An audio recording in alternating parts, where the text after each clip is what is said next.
Welcome to the Booby Hatch. You don't have to be crazy to work at the Booby Hatch, but it helps. The Booby Hatch is a sexy new movie all about a peculiar X-rated love factory where they make unmentionable toys for adults. Each toy is designed for the maximum fun and enjoyment. The Booby Hatch is a new and exciting experience for married couples. The Booby Hatch is a new and exciting experience for unmarried couples. The Booby Hatch is a comedy. The Booby Hatch is a tender love story. The Booby Hatch is a crazy, mad, insane, groovy, loony, zany, wild, fantastic, smashing dynamite, hilarious, and uncouth look at how people get together for a little messing around in the old testing lab. Don't miss the Booby Hatch for the looniest, sexiest time of your life. The Booby Hatch in color, rated X for adults.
What's going on, Nighters?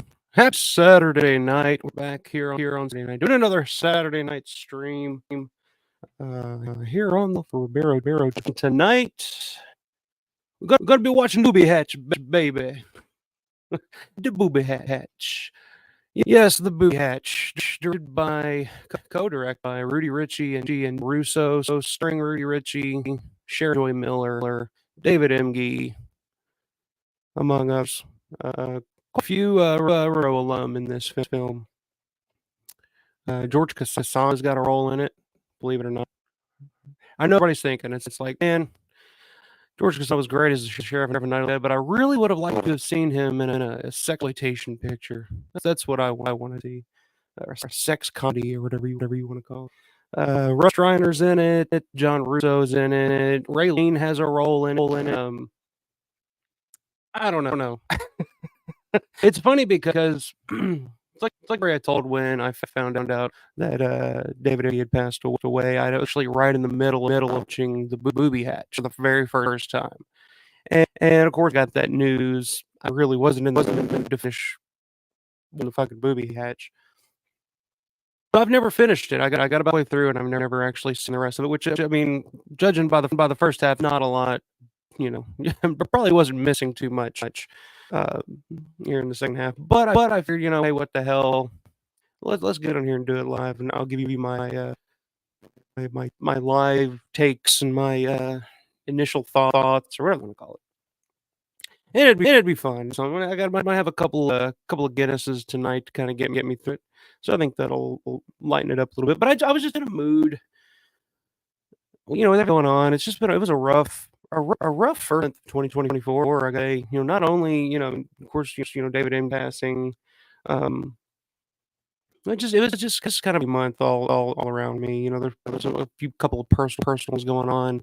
I was sick at one point. I mean, here in Evansville, it was just like freezing, like sub-zero temperatures and snow and ice, and like a couple of days later, it would just be torrential downpour or rain and gloominess like a week straight. And it was just like the weather and everything that was going on was just really bumming me out. It's been warmer. It's been linear here in Evansville the past couple of days, so that has helped. That kind of lift my spirits a little bit. But yes, still trying to get her a bit of a sickness. I've passed it around the house. My dog had it this week, and now my fiance is dealing with it now. Kind of coming around. So I'm still 100%. I'm still if I still sound like I'm a little icky, I am a little bit, not just I feel fine. So yeah, just kind of in the mood that I've been in, just kind of going on. I wanted to do something kind of silly, fun, something a little more lighthearted. I mean, the past couple streams I've done have been kind of bummers in a way. But I really appreciate my buddy Will hopped last week to talk about David Emge and about his funeral that because he was there with me, and that was really fun. I enjoyed having on him. Probably try to have him on again at some point. That's my ideas for some stuff coming up in the future. Gonna have a couple of other guests here. So got that to look forward to too. But yeah, I just kind of wanted to do a little more lighthearted, and so I figure, hey, what a perfect time, to finish the Booby Hatch. We'll do it live here on the channel.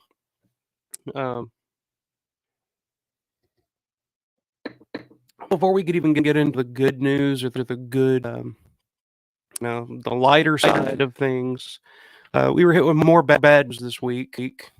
Mike Tersick has actually passed away. Just like I don't remember the date, but it was like literally this week is when I found out. Saw who knows, but I saw a post on Facebook about it. And of course, Mike Tersick. I mean, we'll pull up his IMDb and look, but I mean, he got his start with Romero and working on Savini's crew on Day of the Dead. And then when I have a pretty incredible little run of work here. I can pull it up. So yeah, started in Day of the Dead, 1995. Special makeup effects crew under Tom Savini.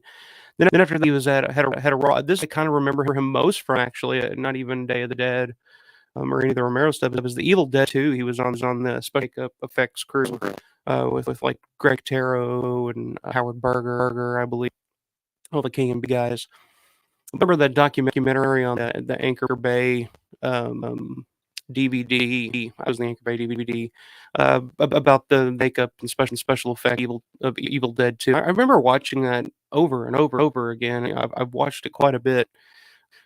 So I remember more so from that because I mean he's in it, So I kind of remember him more from that than. But I mean, in Day of the Dead, he made the drill head zombie. I believe that was him. But yeah, I believe that was him with the with the guts and all opened up. Let me double check on that. Hang on, because it makes me fucking me crazy. Not that I can't be wrong or anything, but it's just like I'm just like I'm babbling about shit, and I'm just like if I misremember something, if I can hear it later, I'm just like, oh Michael, you fucking idiot. Why did you say that? Yeah, Day of the Dead. He was the autopsy, I guess you could say. One that his guts all hang out and kind of breaks loose, and the gut fall and splatter to the floor. And then of course Dr. Lynn takes a little drills him in the head and puts an end to him. That's Mike Tersick. So I probably know I'm probably more familiar with him that way. But in terms of his ex work, I guess. That's kind of where I really kind of knew him, even though I mean, like I said, let's look at some of the he worked in here. So he worked on Show 2 in 1997.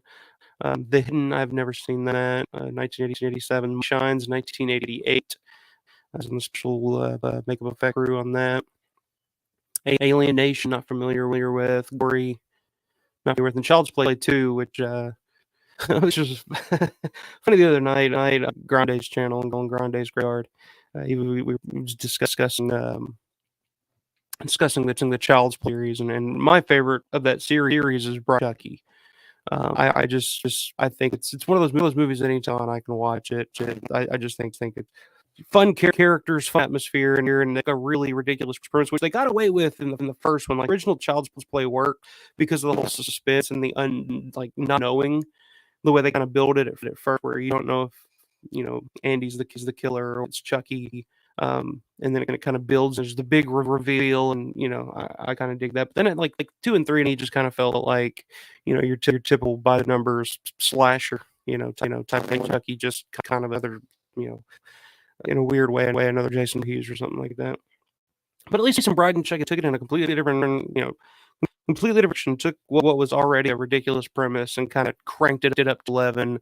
Introduced another new character to the series. I mean, John Ritter. You can't beat John Ritter in anything. I love John Ritter.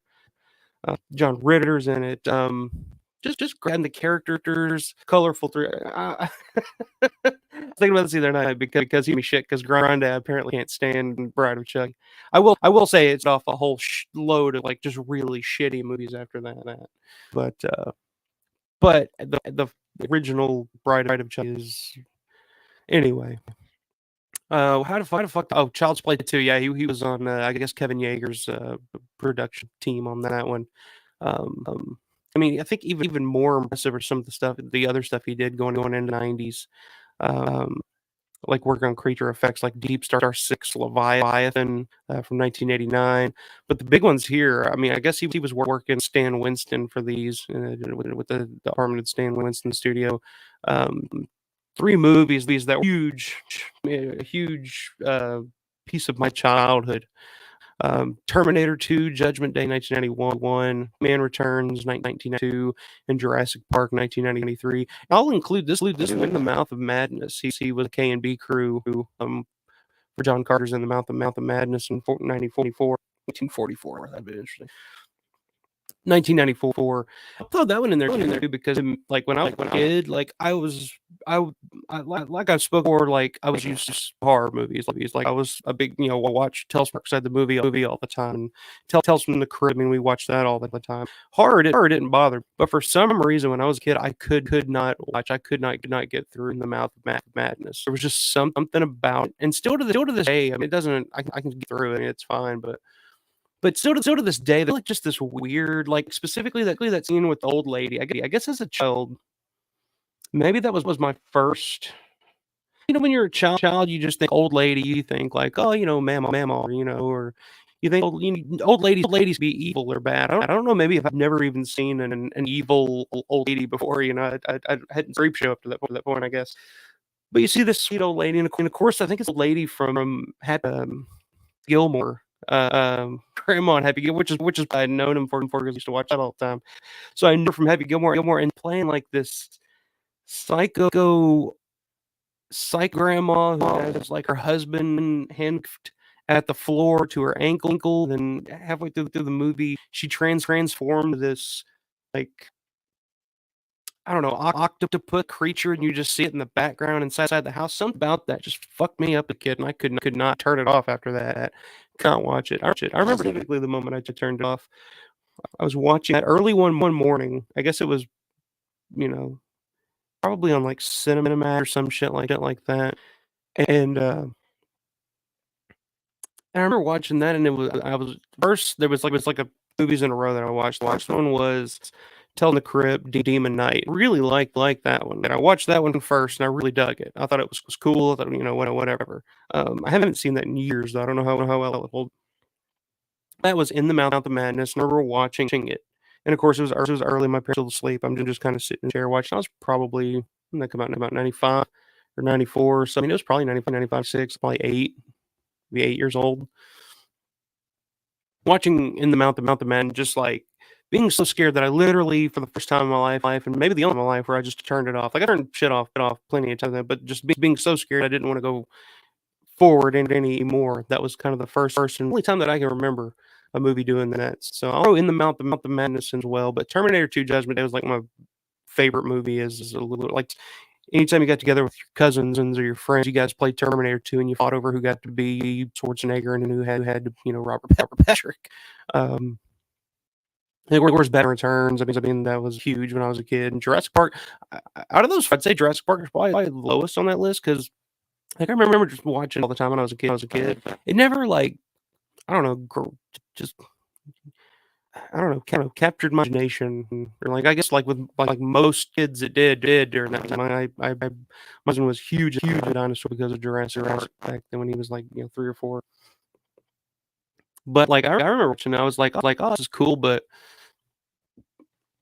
it didn't capture me the way a lot of other movies have.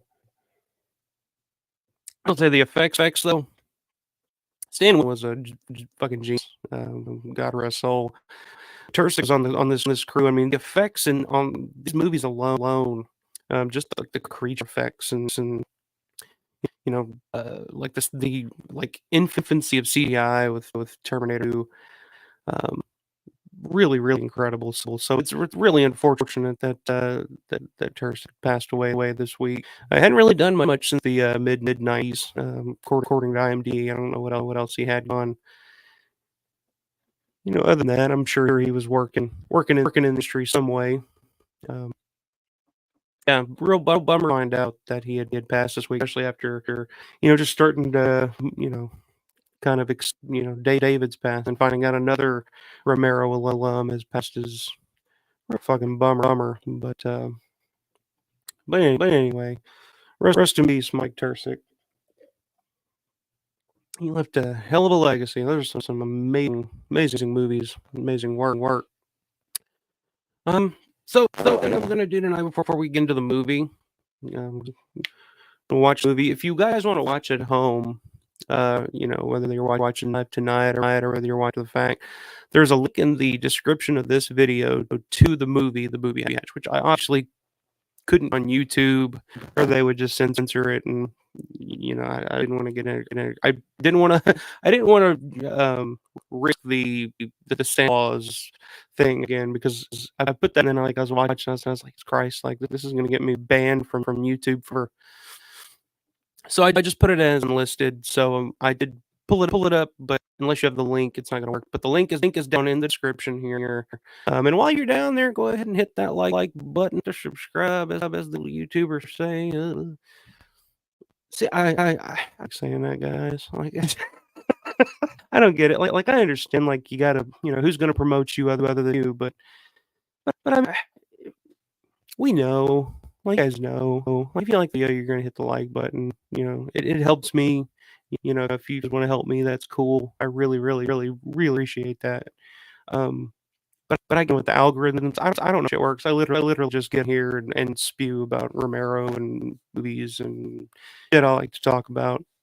But if you guys join that button, subscribe to the channel, especially if you're a big Romero fan. If you're a big enough fan that if you're not subscribed to the channel and you're watching this stream, we're going to be sitting here watching a movie that maybe 1% of the world's population ever seen, then you're the real deal.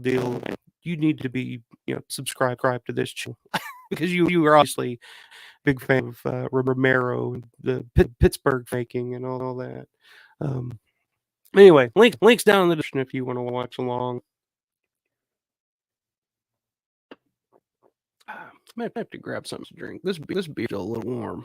Not be a fan of warm beer. Love Guinness. Warm Guinness isn't nearly as bad as like warm, Bud Light or whatever the fuck. Okay, so what I'm going to do here tonight before we get started, packaging today from a good friend of mine, Mr. Melandra. He's been in the comment section on the channel here. Friend of the channel. Met him back for the first time. I met him in 2021. I think that weekend, 21. We were friends already. Spoke before that. But the first time we actually met, it was both of our first time going to the ball, and doing all that. So we were both just kind of like experiencing that for the first time. And he had his family, I had my family, and it was because we ended up like we kept ending up like running into each other. Like not just at like obviously we're at the same mall, we're running into each other. Like outside, like just like random places. Like I remember specifically, like there was a yogurt shop like down the road in Monroeville, down the road from the mall, and it was like Sunday before we were leaving, and we did, hey, let's go get frozen yogurt or whatever. What the hell? There's a frozen yogurt shop down there. Let's go. So we go. Well, I think we go in first. We're getting our shit, and then Matt and his family come walking in, and this is the third or fourth time that we've just bumped into each other out in the wild since being there. Just having the same exact trip. Just looked at each other, and I was just like, this is just odd. He's like, I think he was like, I'm not following you guys. I promise. I'm like, yeah, it's just I don't. This is very weird. Anyway, he sent me a package in the mail that I just received, and he sent me pictures of what it is. It's pretty fucking cool. Made it himself. So this is a real one of a kind item. So I'm gonna open it here live on the channel and show you guys what Mr. Landrum has been so kind enough to send me. I was pretty excited when he showed it to me. It was funny because I guess he had made a couple of years ago, meant to send it out at the time. Shit, I'm about to cut myself. But I meant to send it out back then, and he just messaged me the other day. It was like, "Hey, are you a fan of Night 90? I'm Sweeney's Night of the Living Dead, Night 90." He's like, "Yeah, you know, I like 90 a lot. It was the first zombie movie I ever saw, so it's going to have its place in my heart. And he's like, "What? Did I ever send you one of these?" Sent me a picture of it. I was like, "Oh shit, no!" He's like, "I meant to send that to you a couple of years ago, and I just forgot." I was like, "Well, dude, you didn't have to say that. You could just be like, hey, look what I did for you," and I'd been like, "Holy shit, it's cool!" Like I don't care. All right, so that's a box open. Very well packaged, I will say, Mr. Landrum.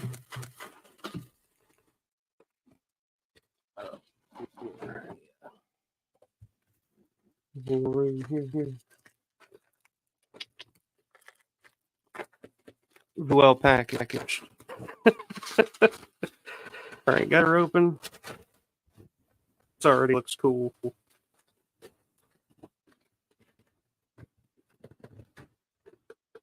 Made one of a kind. Okay, so I gotta put it together here real quick.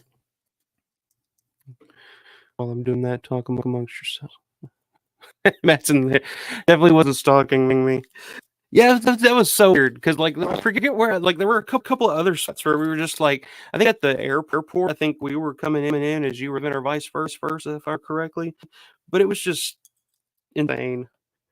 It's like, yeah, we're just universe selling us. We just gotta be pal. This is very cool. So made it himself, one of a kind. This is cool. This is the gap key from Night of the Living Dead 90. Tom Savini's Night of the Living Dead 90. He made it himself, and this back is amazing. Very cool. Thanks a lot, man. If you're in here, I really appreciate that. I definitely got the perfect spot for this right over here on the wall. I got the video store poster for Night 90. It framed up. I found it at a flea market. I think I showed it off here on the channel. Found it at a flea market, $10. And I was like, holy shit! I got it framed over there. So this is one right next to it. Very cool. Very cool. Yeah. Thanks a lot, man. That's I kind of don't want to put it. I don't know how to display it because I want the back, But very cool. Thanks a lot, man. Appreciate it. Very good work. That is friggin' awesome. Very awesome. I have no ability in that department. I can make you something and send it to you, but I just painting, drawing, shit like I don't have the patience for it. Sting. I can doodle the hell out of something, but let's see. All right. I guess I can start the movie. I'll grab another beer and go ahead and start watching this sucker. It's about an 80 minute. It's fairly short, ridiculous. So if you've never seen this before, which, like I said, 99.99% of the world has not. Like I link in the description if you watch along. I will say, putting children to bed. Well, I guess depending on the woman, but definitely put the children to bed before watching one. This is probably one and only time that I'm ever going to do like a live watch along with me like this. I will say, so this is a one in a lifetime deal here.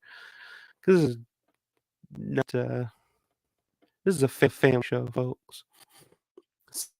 Yeah. So the Booby Hatch originally was titled "The Liberation of Cherry Jankowski," which that title almost sounds like a Criterion release or something, like one of those movies that Criterion puts out. The Liberation of Cherry Jankowski. I can't say that. Cherry Jankowski. I guess it's probably the first time I've ever read that out loud. To be honest with you.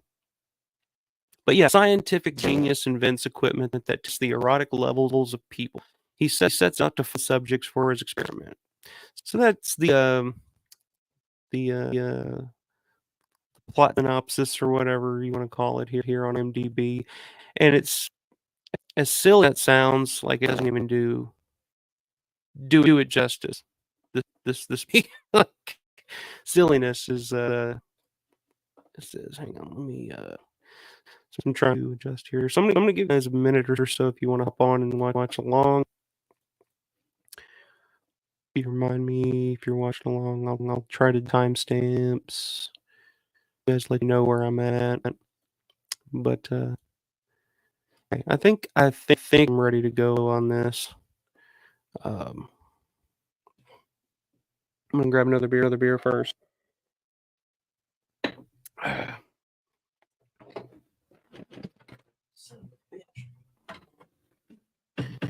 A small, cramped little spot over here. I'm always bumping into shit. So if you the camera and shit, I'm kind of a bigger guy. So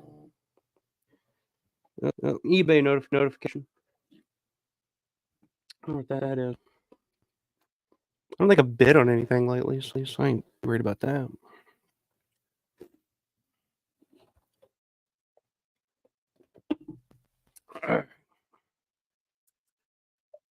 Pour one. When it's done pouring, I'm gonna start the film. So get CRs ready. Put the tips in, and again, as you pour like this, I don't know if you guys out there are beer drinkers, but again, and this is a Guinness glass. So, but again, you got to kind of pour sideways, slowly down the side of the glass. All right, and then halfway say fuck it, and you just poured it. I used to be somewhat a beer snob back in the day. Not much anymore. I rarely drink anymore. But back in the day, man, we were trying all that funky shit. I've never liked IPA though. Never been a fan of IPAs. I'm more darker, stout beers or whatever you want to call it.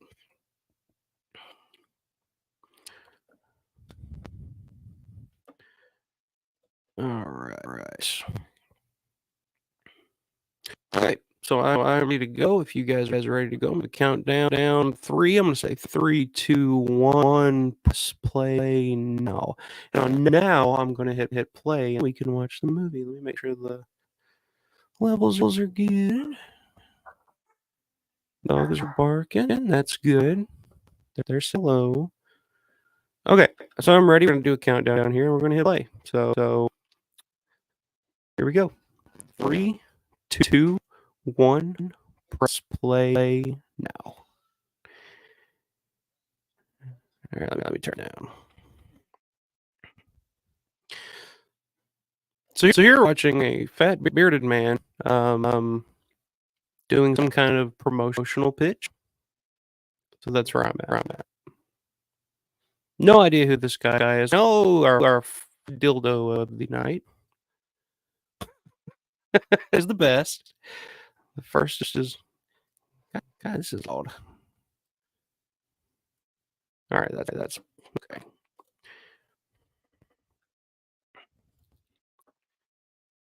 Oh man. So yeah, I have no idea who this guy is. He looks kind of familiar, like if he was in something before. But don't know. First man ass tonight. I will say this is probably the most dildos you'll see in the first minute of a film in the history of film. So Sherry Joy Miller. The name sounds more familiar than her face, I will say. Let me look at her IMDb and see what I was doing. I think that's it. Yeah. Liberation of Cherry Jankowski. Her own credit on IMDb.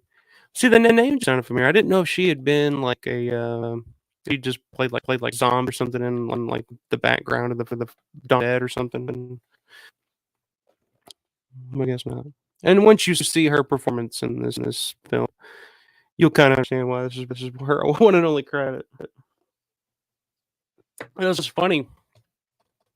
I was listening to the commentary on the on Synapse DVD, the Terry with Rudy Ricci, John Russo, and Streiner, which is a fucking hilarious commentary if you ever watch it or get a chance to. Um, but most of it is basically just Rudy Ricci and John Russo bickering back and forth and arguing, talking shit to each other. So that's interesting. Where I was going with that. Well, yeah, talking about the casting for these roles for these girls, how difficult it was because A, it was difficult enough to cast um to cast in Pittsburgh anyway, because Pittsburgh is a smaller city, and not you're in New York or Los Angeles, you have you're the litter, but in Pittsburgh it's a little more limited, and it's even more limited to find an actress who can actually act and is willing to get on screen. So their pool to pull from was very, very, very limited, which is probably why the porn industry ever moved from LA to Pittsburgh at the time.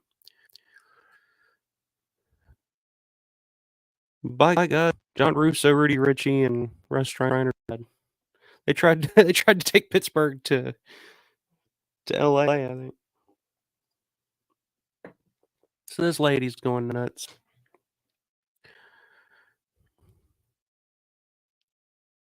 And I get that this is supposed to be comedy, but I see, I'm not too familiar with these films back in the day, believe it or not. Are they supposed to be this over the top and goofy? Because I understand a sex comedy, but this is like way over the top.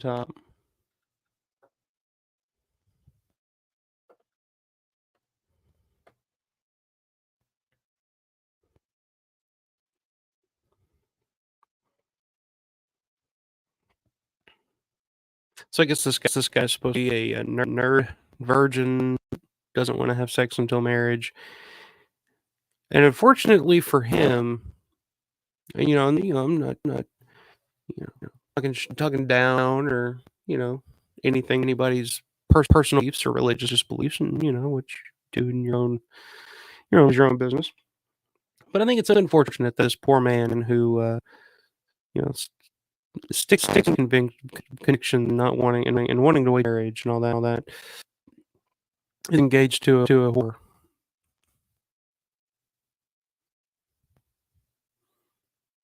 And I mean that in the nicest way. Like, not she doesn't. Well, I guess she does have sex for money. So I don't know. God, this movie's weird. So this music, I don't know what the music is. Trust me, I looked. So that guy getting off the bus kind of looked like, when I first saw it, it kind of looked like Mike Gornick for a second, but I really don't think Mike had anything to do with this movie. So no, so there's a pervert, a creep on the bus. He comes and sits next to the Cherry character here. She's falling asleep, and you look up her skirt with her. That's a niece her. That old lady there on the bus, though. John Russo did mention this on the comment. That's John Russo. So if you've ever wanted to Zach Russo's mom looks like, she's on that bus. Lighting and cinematography by Paul McCullough. Paul McCullough is a guy that we've about quite a bit. Probably the very first video I've ever done on this channel. We were talking about Paul McCullough. So it was that behind the scenes photo of his Vanilla with him and George and Judith Ridley.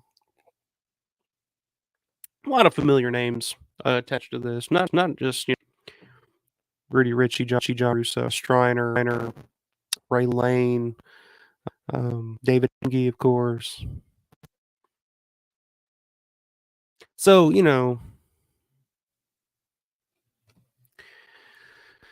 well, it may not be the best that Pittsburgh filmmaking of time had to offer, but it's definitely a Pittsburgh movie. So this is Marcello Fettuccini, played by Rudy Ricci. And actually, I will say in this film, I think I really like Rudy does an okay job. I mean, and of course, Rudy Ricci plays a zombie in Night of the Living Dead. He plays the leader or whatever, the bike gang, and in Dawn of the Dead, the guy that plays you just fucked up real bad. He looks just like he did in Dawn of the Dead. But he's a lifelong friend of George. They met in college at Carnegie, and they were both taking the same class. And George was rebellious, and so was Rudy, so they just kind of attracted to each.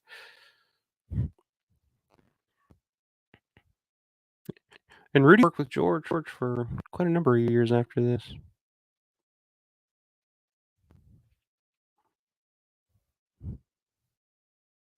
So everybody, a woman in here is just holding a dildo.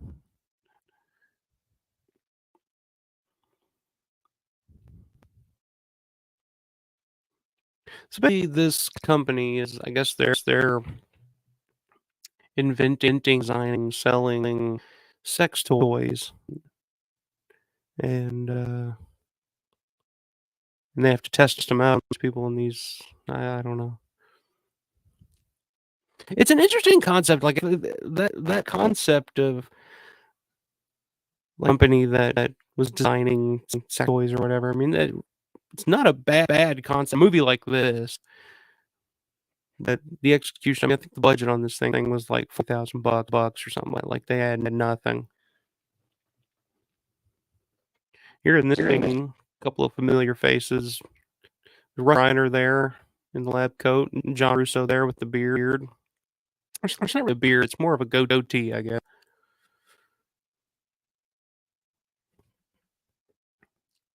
Be a hell of a job to have. Not a bad way to punch a clock, working 9 to 5, earn a paycheck. Not a bad way to spend 8 hours if you have me. King Gore, what's going on, man? What are you saying? Slight echo on your mic? I don't know why there'd be an echo.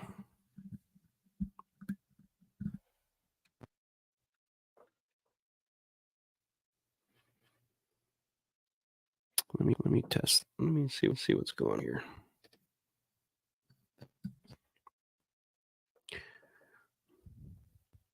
Where'd there be an echo coming from?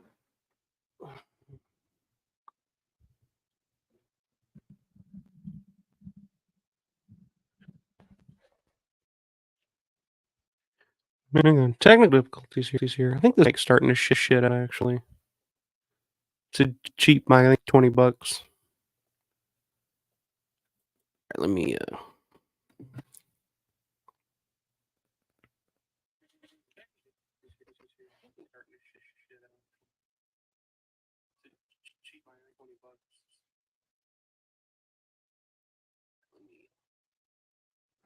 test 1 2 test 1 2. Live mic test. Very professional here tonight, guys. Hang on, let me hear. Let me see what's going on.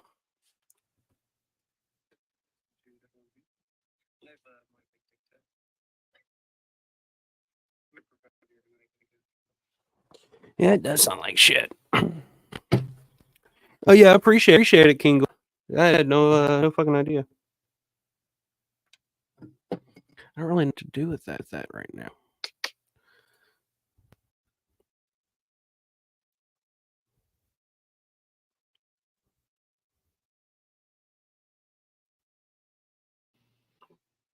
Let me turn the mic off. Let me just use the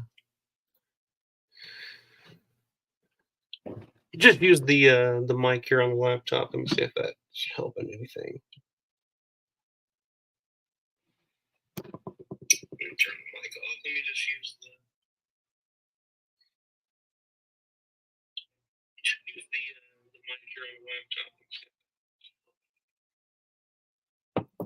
Sorry, doing live TV, folks. Fuck.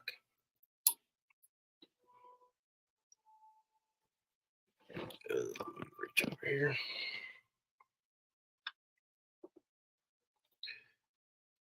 Let's see if that fixed it.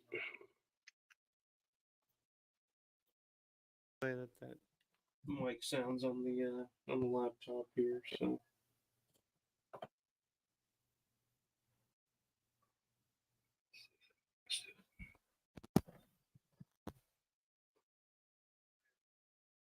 Mic sounds on the laptop here, so.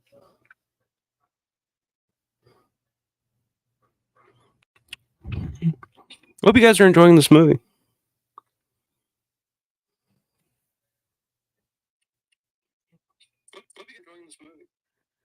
Maybe is this working a little bit better? Hello. Let me test. No, sounds like shit. Okay. I'm just gonna take this off, make a look at this mic some other time.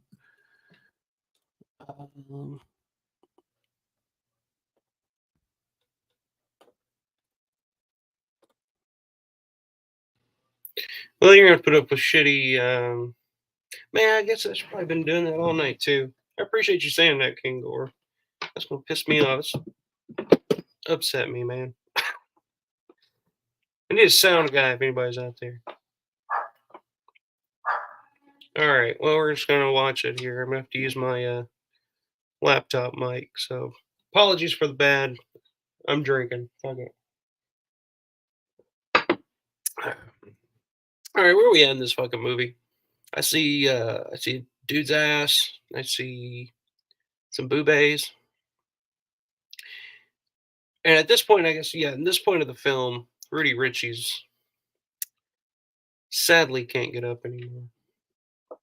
Can't get it up anymore, I should say. Sorry, I'm a little perplexed. This pisses me off. I've been going this long. Fucking sound like that. I noticed last week at the beginning of the stream, the mic was kind of a little choppy. And I thought it cleared itself up at some point, but I'm not sure. It may be time to get a new one, guys. I gotta reset my brain here.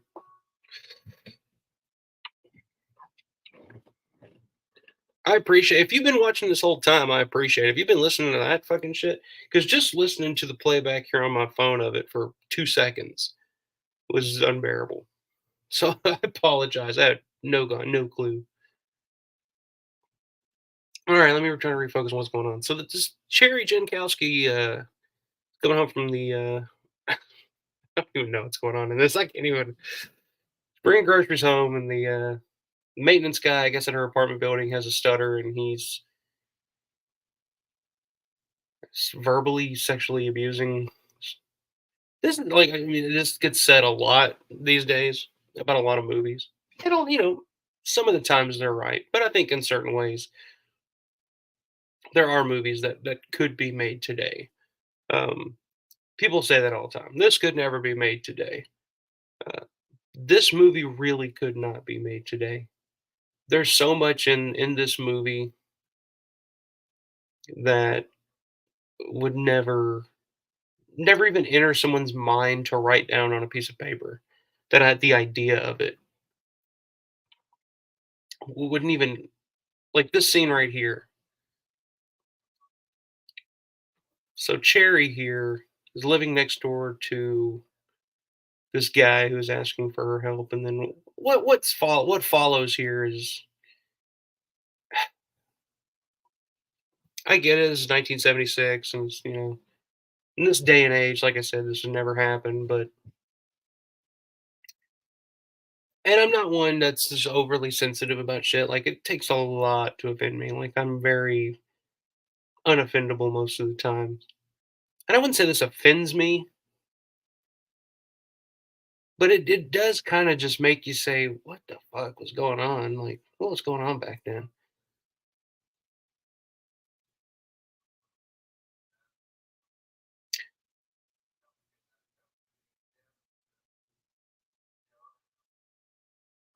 So yeah, so basically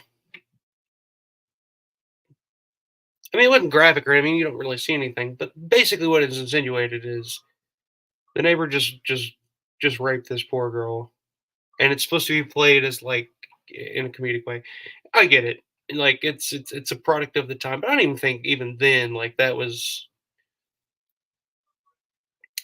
a punchline to a joke.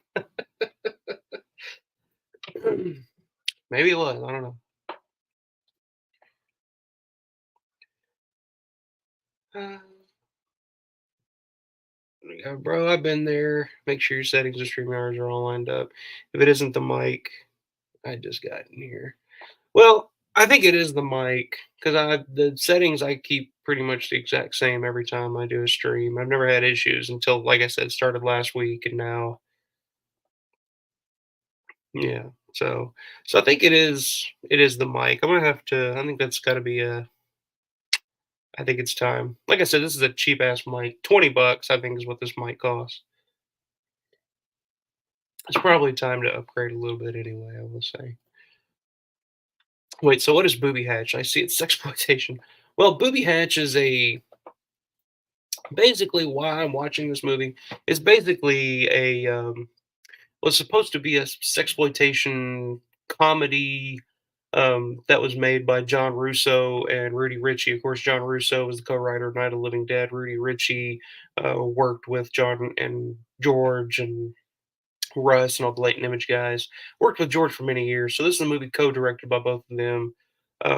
Rudy Ricci's in it. It's also the very first role from David Emge, which those video put his scenes up on the channel last week, I guess it was.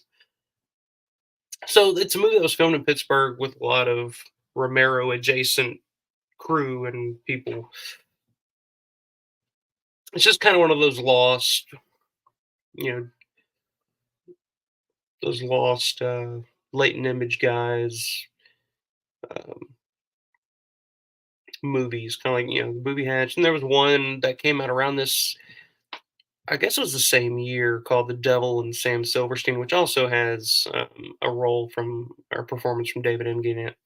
But that was directed by Russ Streiner, and I believe Ray Lane had a role in that as well. Maybe I think behind the scenes. But this is just one of those attempts. Romero right around this time had kind of trailed off.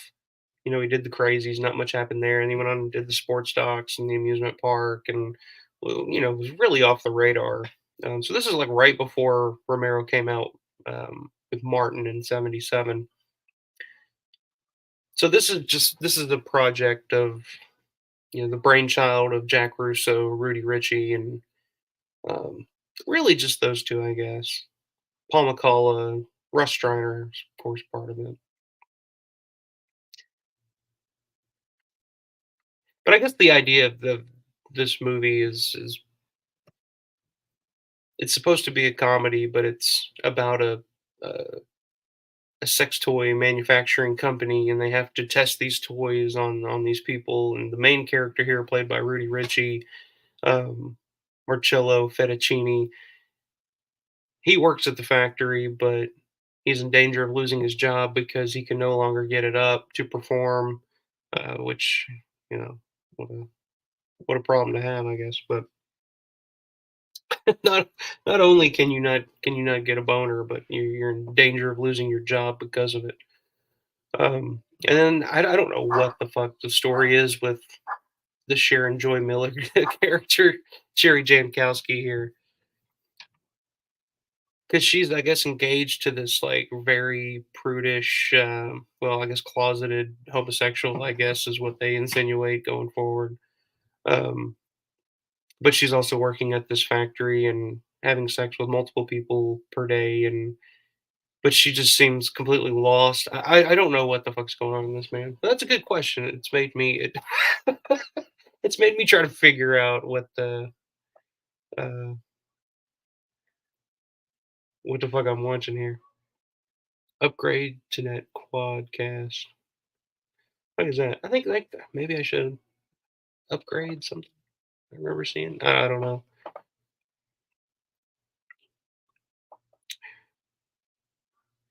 So like, what is Quadcast? What do I need to upgrade to that? Is that a new service? Like I like StreamYard a lot. Like I've never had. Or is that a type of microphone? I'm not sure. I'm a simpleton.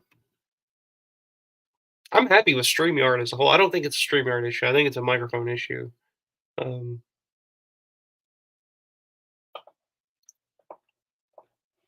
but yeah.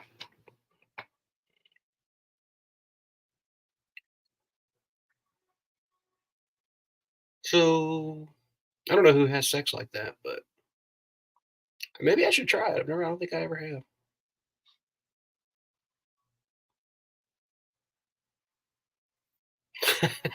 So there's Jack Russo with a stethoscope or something. Like I don't know what does that have to do with anything. Like, well, why would you have to listen to the back of the man on top of the woman? Like, what are you listening for? I don't know. Maybe it's science. I wouldn't understand. I guess. So this is another ridiculous scene. This woman here laying on the bed. I guess it's supposed to be a plastic sex doll or something, but it's obviously a human being. This is like some Ed Wood level shit here. There's a charm to it, I gotta say though. It is kind of charming. King Gore says, "Upgrade your mic." Gotcha, gotcha.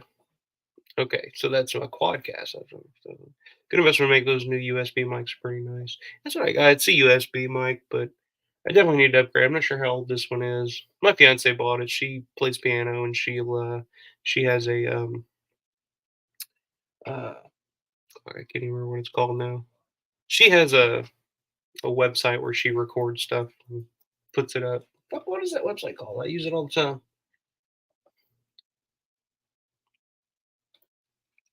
Have I seen Invisible Maniac 1990? No, I have not.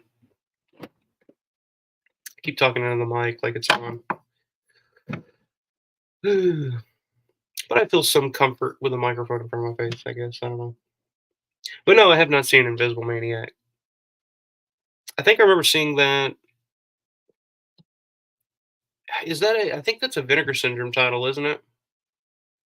'Cause I think I remember seeing that at the local Mega Replay here for sale, and it was pretty fucking pricey. Or maybe no, I think I'm thinking of what is that movie called? Infernal Rapist. Is it kind of in the same vein? I've heard of Invisible Maniac, and I feel like if I remember it being kind of in the same vein as that type of film. But no, I've never seen it, King Gore. Says yeah, up your alley. Okay, I mean I'll definitely check it out. Invisible Man, like I said, I've heard of it. Um, no, please don't misconstrue the me watching this film tonight. Don't take that I'm watching the Booby Hatch that I'm a big fan of these types of films because I'm not. Like I said, this is probably the one and only time that I'll ever watch anything like this on this channel. So there's David Emge, his big role, Angelo Fettuccine. He's playing like a wannabe mobster, wise guy type of guy, and he's supposed to be a member of this family, but he's not Italian at all, which maybe is part of the joke. I don't know.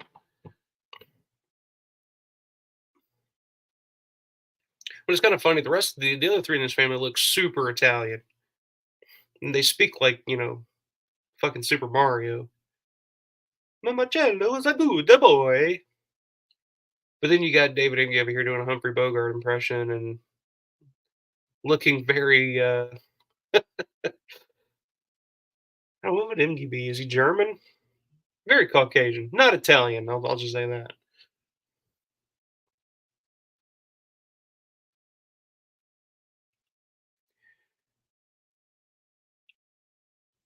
These over the top Italian accents though are pretty hilarious, and Rudy Ricci's is pretty funny. I will say. Like I said, it's very Super Mario Brother esque. Then there's this one brother who wants to be a mobster, doing a Humphrey Bogart impression. But yeah, this is David Emge's first film role. He was working in Pittsburgh at the time with the Pittsburgh Playhouse, and he met Rudy Ricci and Jack Russo and them guys. And he had a role in this and a role in that film I mentioned earlier that Russ Streiner directed called The Devil and Sam Silverstein. I think the same year, 1976. But he actually wouldn't meet George until he was living in New York, which he goes into all this. I mean, I'm just kind of rehashing that Flyboy and Earth Shoes documentary. Or not documentary, I guess just more of an interview with David Emge. But if you haven't seen it, it's pretty entertaining story about how David actually got the role in Dawn of the Dead, and actually how he met George kind of through Rudy Ricci um, when George went to New York to cast for the film because he was working at Lady Astor's, which was the same restaurant that Scott Reiniger was working at. John Amplis was working there. Christine Romero was working at that restaurant at that time, which can't remember what that restaurant's called now, but it's no longer there. It's some other type of restaurant now, though. I can't remember what it's called, but that building's still there where that restaurant was in New York.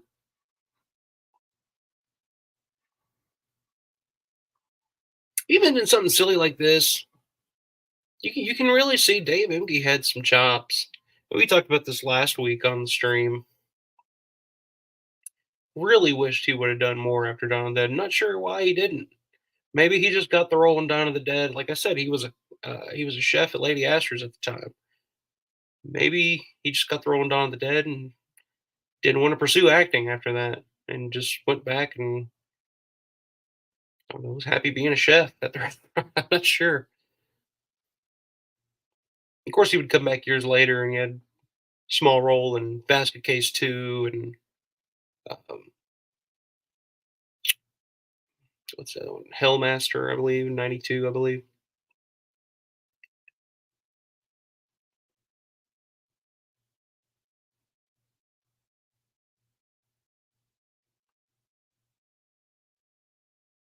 I feel bad, like, I don't feel bad. I mean, this Cherry character, is written and played to be so stupid, so naive, which I guess is the point. But I mean, like I said, like I said earlier, this is a movie that would definitely not get made today.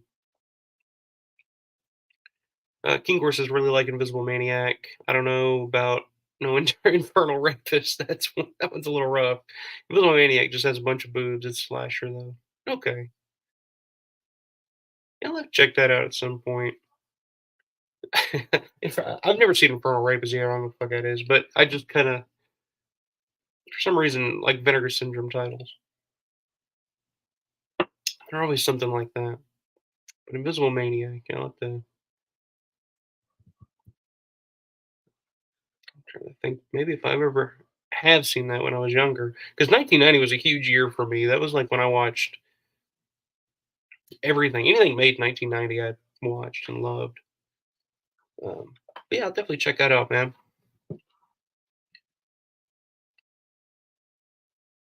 Although I will say, like, there weren't very many good slashers by the 90s. I mentioned this to Grind on his channel the other night. We was talking about Child's Play and why Child's Play 2 really didn't work so well for me.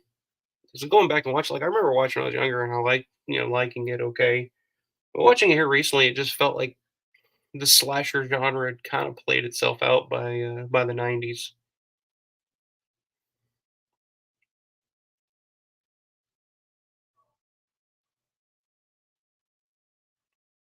So I guess this coal miner is trying to change careers here. Not a bad idea. Grandpa was a coal miner.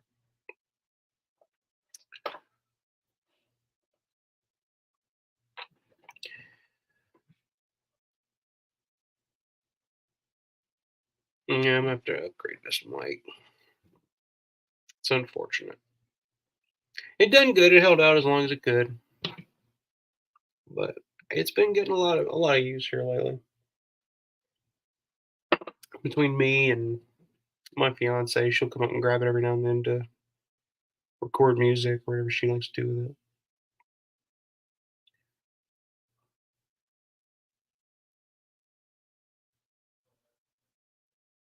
So this is right out of a porno.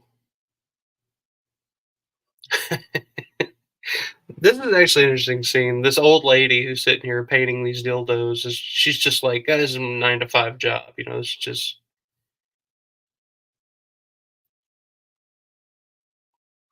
makes you think like there is somebody somewhere whose job is to work at a dildo factory.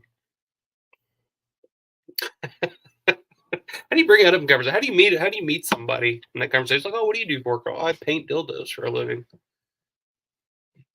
Some people may be into that. Yeah, that may be an okay gateway into a relationship. You find the right gal who's into that shit, I guess. But yeah, that is something you really don't think about. Like where are these things manufactured at?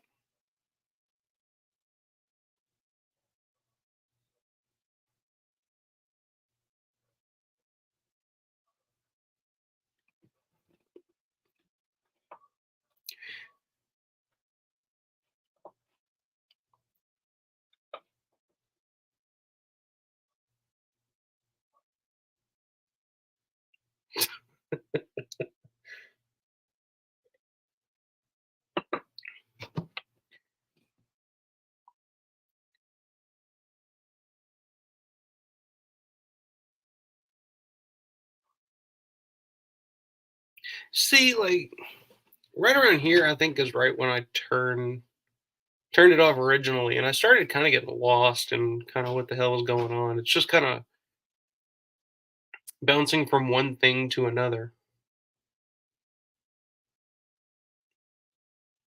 It is kind of like a porno, but like one of them old school 42nd Street pornos, but probably way worse.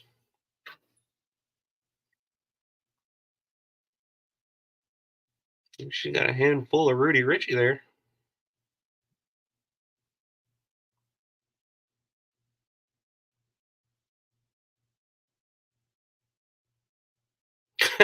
Angela air loose.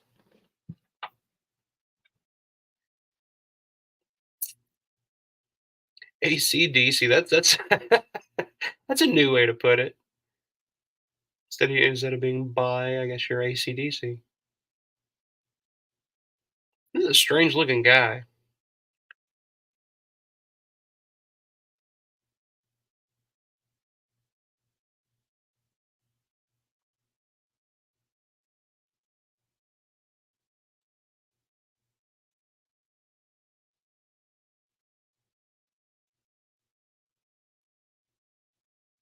I don't know what theaters this play. I don't think this. I don't know if this ever played actually on 42nd Street in New York City, because of course 42nd Street was famous back in the day for all the porno theaters were.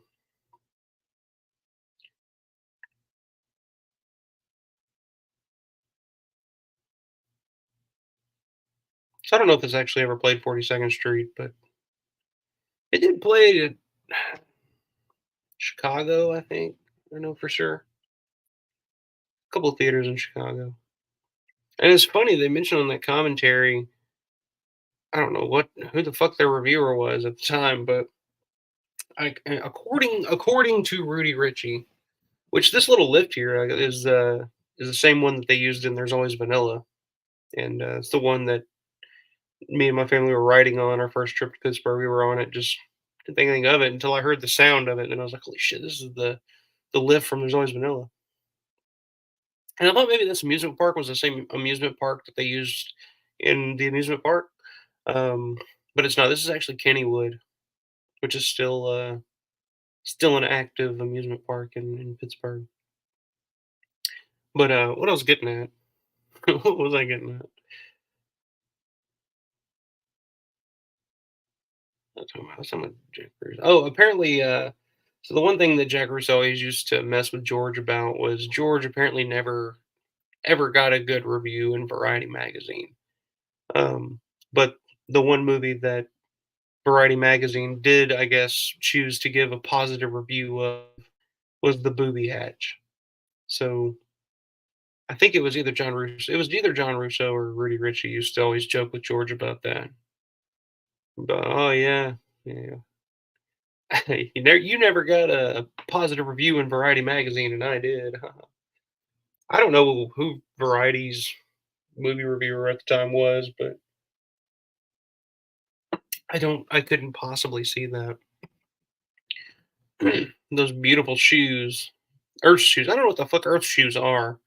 Somebody pointed out in a comment asking if those were the same shoes that David wore in Dawn of the Dead. Because they do look very similar to the shoes. Like, here's a perfect shot of them. They do look fairly similar to the shoes that he was wearing in Dawn of the Dead, but I don't think they are. That'd be pretty hilarious, though, if he just wore the same shoes for Dawn of the Dead that he did here.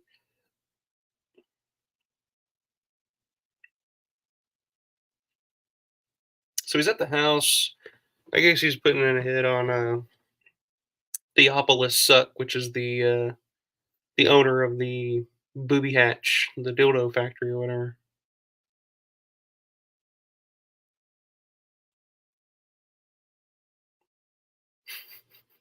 Now, this is actually not that bad. This is actually a pretty funny gag here. So he shoots what he thinks is Theopolis, who's laying in the bed. But Theopolis comes out of the bathroom here only to show that it's the supposed to be, I mean, it's obviously not, but it's supposed to be the plastic doll from earlier, which of course looked like a real woman. But that's actually a pretty funny concept. A little, probably the funniest scene in the movie, in my opinion.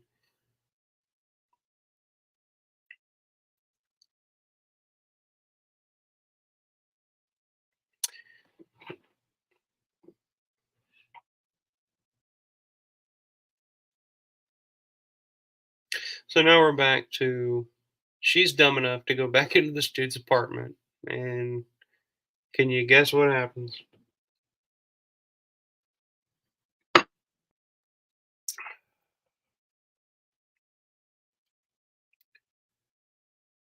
Let's see. We got a little combo here. Matt Landrum says Jason Goes to Hell in '93, then Scream revived slasher films in '96. But even Jason Goes to Hell was more supernatural than slasher. That's a good point. Um, yeah, I agree. Jason Goes to Hell is definitely more. To me, it was always more um, like a supernatural film than just your typical slasher. I mean, at least he tried something different, which I think a lot of those films had to. I mean, you had New Nightmare in '94, where they were still trying to keep the Freddy franchise going. They were trying different things. I mean, it wasn't this like when I think of slashers, I think of like the early '80s, early to mid '80s.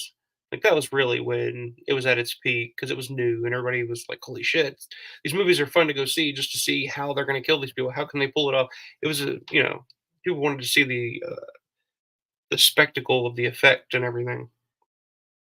But yeah, by '90, like or those early '90s, it was rough. Scream definitely revived that type. Or I guess revived the slasher film, but kind of did something completely different with it to make it more.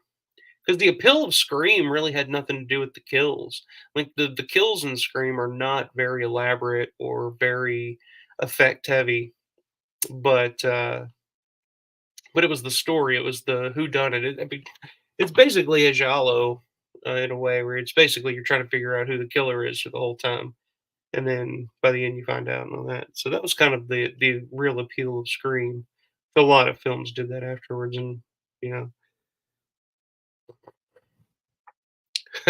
Igor disagrees though. Y'all are just picky.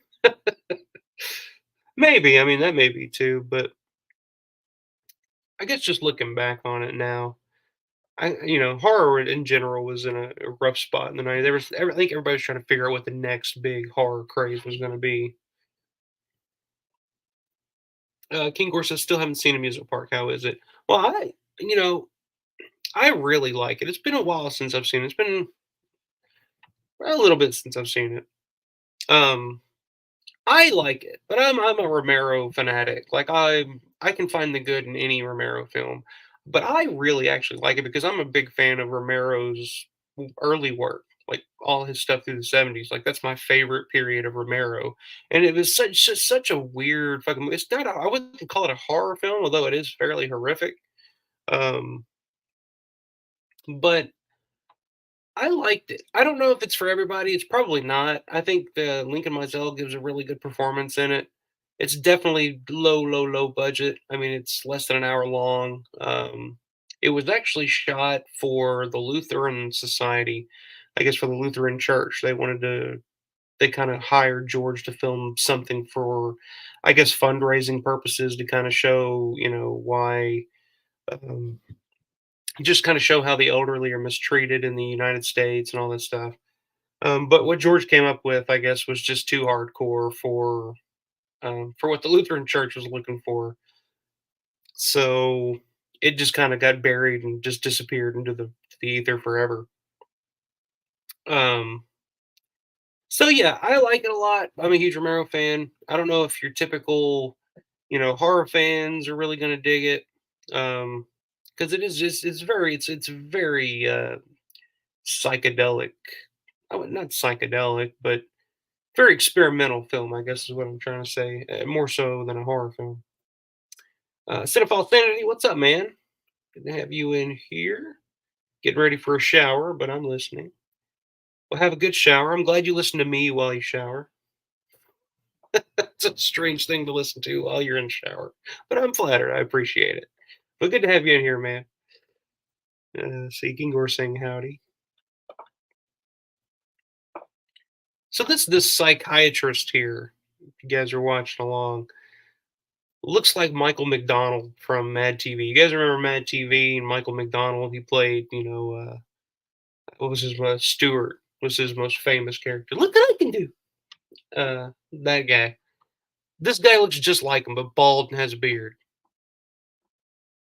And this is a very strange scene that goes on really, really long here.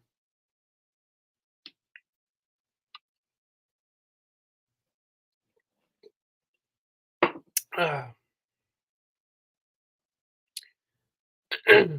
Cinephile says, I would normally listen to music in the shower, but it's been streams lately. I can't lie, I've done it.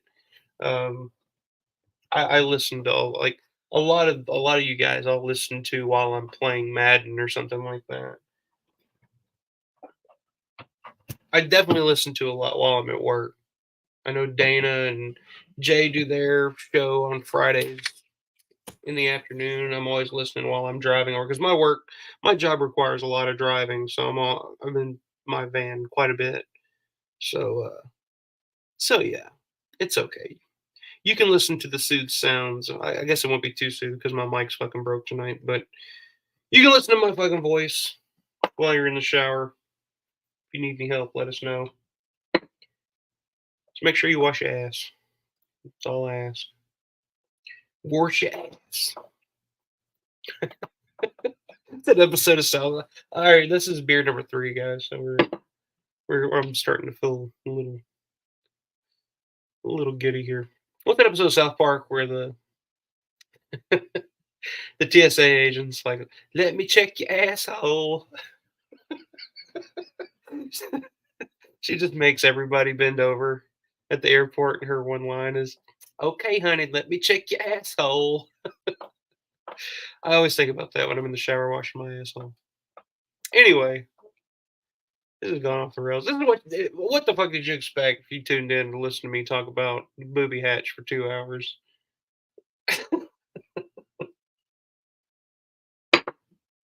Uh, how are we at? Oh shit! So right now this crazy psychiatrist is.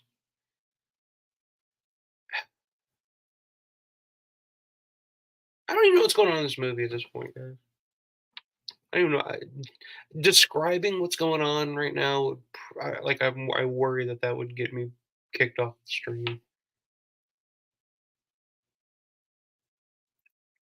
Like this isn't even funny. I don't even know what this is. It's just weird.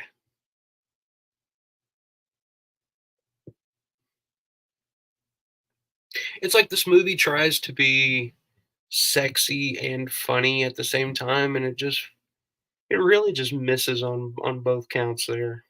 It's just awkward.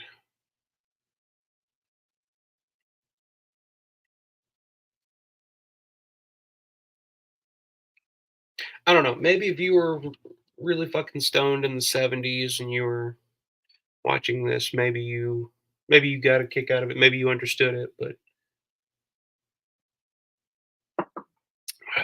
I don't know. I can understand why this movie has been kind of lost to time.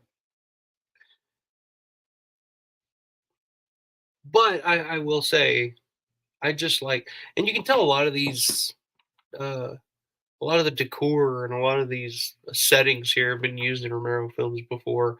I remember, I think there was the house that Theopolis Suck lived at. I think that house is, I think George and Rudy used to live at that house. That's where they lived when they were like right out of college. And then a couple of these locations, I think were I can definitely tell were used for There's Always Vanilla, and it's weird because this movie was made what 6 years after There's Always Vanilla, and it still looks like it was shot in the early '70s. Like There's Always Vanilla looks like a film that was shot in the early '70s. Like it is very obviously late '60s, early '70s. We're already in '76 here, and this comes out, and this looks as late '60s, early '70s as There's Always Vanilla to me. And to me, I was kind of thinking about this. Like to me, this movie is kind of like a weird, like second cousin to There's Always Vanilla. Like I feel like this is the movie that There's Always Vanilla would have been if they didn't have George there to kind of steer the ship. Um, and kind of makes as much sense out of it as he could. This to me is what There's Always Vanilla would be without George. Like it's like a rudderless ship. Like it's just, and you could tell listening to that commentary, like Rudy and John, I don't think I don't think they liked each other very much because the whole time it was funny. You listen to that commentary on that. If you ever get a chance to pick up that Synapse DVD, it's worth it just for the commentary alone. But at one point in the commentary, John Russo says, "Oh, I forget what it is now, probably one of the weird sex toys, but he was like, "Oh, yeah, I made that. I had to make that for the movie, and blah blah blah." And then throughout the rest of the movie, with the commentary, anything that popped up on screen, Rudy Ricci would be like, "Hey, did you make that, John? Yeah, yeah." It like I forget what the fire hydrant. It's like, "Hey, did you make that, John?" Yeah, yeah, I made that fire hydrant. It's pretty funny. You can tell he didn't like it, but that's what the booby hatch feels like to me. It feels like There's Always Vanilla. It feels like There's Always Vanilla would have been this if not for Romero's talent and his sensibilities. And it's a film that Romero doesn't like, and Romero says that it's a movie that he only really edited. Like he's listed as director on it. But I mean, let's be honest. Like There's Always Vanilla is head and shoulders above anything else that Jack Russo or any of those guys ever did afterwards. So I push back against that. I think so. This guy here, the dildo nose rapist or whatever this guy's supposed to be, that's actually Russ Streiner there underneath the glasses and the Steelers toboggan there. You know, went from being Johnny in the beginning of Night of the Living Dead to being this character. Very interesting.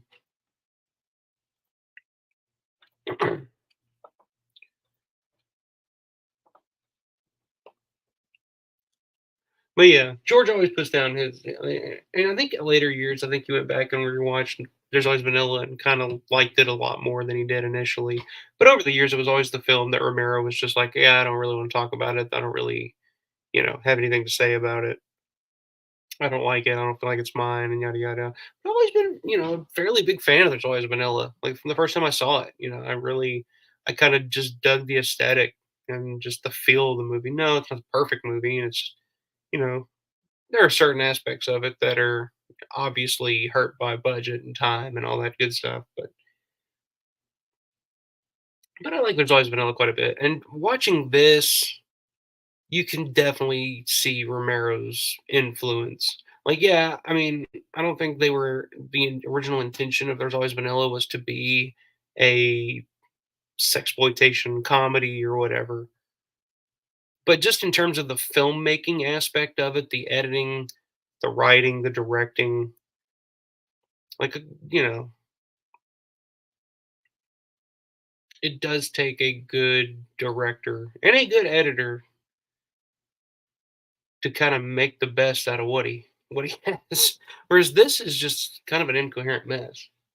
And I don't mean that to disrespect Jack Russo or Russ Streiner or any of those guys at all, because uh, those guys are awesome and uh, like synonymous with Pittsburgh filmmaking and kind of what they built there in Pittsburgh, especially Russ Streiner and Jack Russo has gone on. Dude's still writing books, making movies. The dude loves to create, and that's fine. I'll never put those guys down for that. But at the same time, you do hear Jack Russo kind of, you know, try to take a lot of credit a lot of the times for a lot of the stuff that, like, especially Night of the Living Dead, where he'll be quick to remind you that he invented the zombie, which I'm sure, I mean, that he did have a lot to do with. But I also think in my opinion, there is a little bit of jealousy and bitterness there from Jack Russo in terms of like where George's career went as opposed to where his career went, which Jack never didn't have a bad career. I mean, dude, you know, say what you will about him or the quality of him, but dude continued to make films all the way up, and today still writing books and stuff like that. So, and Russ Streiner, I mean, has definitely meant a lot to the Pittsburgh film community. He's the head of the Pittsburgh Film Commission, uh, I believe, or was. I don't know if he still is, but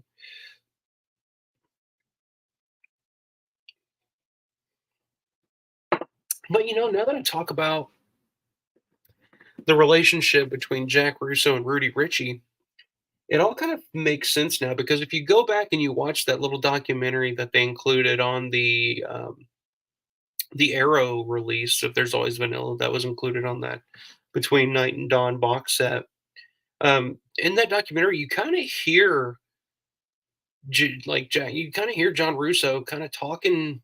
What at the time you couldn't really decipher if he was talking shit about Rudy Ricci or just kind of the way it came across kind of felt like he was talking shit about him. But I remember watching it at the time and thinking, because he mentioned something, he's like, "Oh yeah, Rudy had all these great ideas, and they're all in these boxes in his garage. But what are all your great ideas? You can't change the world with all your great ideas if they're all just sitting in a box out in your garage." Just kind of downing Rudy Rich. It kind of felt like at the time. But then going back and listening to the commentary on this with those guys, you can definitely feel the animosity there between those two for whatever reason. I mean, no, they weren't like at each other's throats, but there was a point in that commentary where they kinda had to you could hear them, like, you could hear where they cut the commentary off, and there was, like, a good 30 to 45-second period there where it took them a while to come back, and you could hear Rudy Ricci just kinda snap at John Russo and was just like, "Okay, John, whatever you say," and they it's just like, Jesus Christ. So, it all kinda made sense after you hear that on this commentary and you go back and watch that documentary with Jack Russo talking about uh, Rudy Ricci and all that good shit. Grande's in the house. What's up, man? George's B Day. Like, what did I say? George's B Day TM. Oh, George's birthday tomorrow. Okay. Dude, I'm old. I don't know your young hip terminology. There's always been. Oh, I couldn't stand. There's always vanilla editing was good. Understandable. I mean, I was talking earlier about our disagreement on Bride of Chucky, so it's okay. Trust me, I see it way too much now on YouTube channels and streams I watch, where people like try to go out of their way to agree with each other, even if they don't. I don't know. Like, if you don't like something, fucking say it. I didn't totally understand. It's like he was like King Gore was asking about the amusement park earlier, and I told him I was like I liked it, but You may not. I've heard a lot of people that say, "Oh, I just didn't get the music part. That was really shitty." I was like, I understand that, but yeah, the editing's fantastic and it's always vanilla. But I'm glad you're here, man. Gore Core. Everybody saying hello to each other. But yeah, don't ever be afraid to disagree with me, guys, because I will be the first to speak up and speak my opinion on things, and that's good. We should do that. A lot of people, what do the Dead Pit Boys call it? Like toxic positivity, where everything is good and everything is fine, and that's why I love Grande's channel. Um, if he thinks something sucks, he will let you know that he does not like it in no uncertain terms, and I appreciate that. So here's George Kosana, of course played the sheriff in Night of the Living Dead. He also plays the creepy guy in the abortion scene, and there's always vanilla, and I love that performance. I know you don't like there's always vanilla, but go back if you ever get a chance. If you're bored and you just want to pop it in and watch it, go back and watch it and look for because George Kasana's performance in that. There's something just really cold and just sinister about it. Just the way that he's describing what this abortion is going to be, to Judy Ridley's character. Just the way he's kind of explaining it and just kind of, how he's, I don't know, just something about it. I've always just really was just like, it's just creepy. Not in like a ghost creepy kind of way, but in like a slimy, like, you know, booby hatch creepy kind of way. Which, speaking of creepy, the building janitor, the stuttering janitor's back, and uh,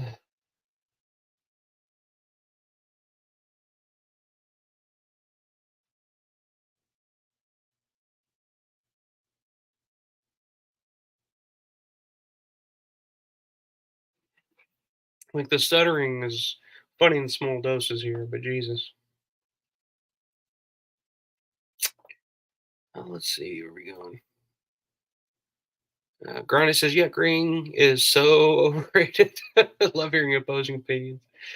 I mean, there's nothing wrong with agreeing, but I think when it's just when I feel like people are so goddamn sensitive now that if you disagree with them on anything, they feel like it's a personal attack. And I didn't grow up around people like that. Like all my friends back in the day, like we just rag on each other. Like if we like something, we just rag on each other's shit like all the time, especially when it came to like music and stuff.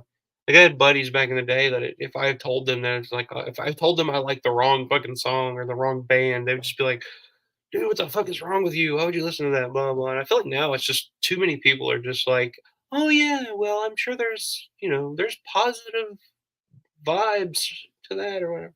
She's like, "No, I think it's fucking dog shit. I don't watch it." Synthetics in the house. What's up, man? Did you guys already watch it? No, I'm in the middle of it right now. I'm at 59.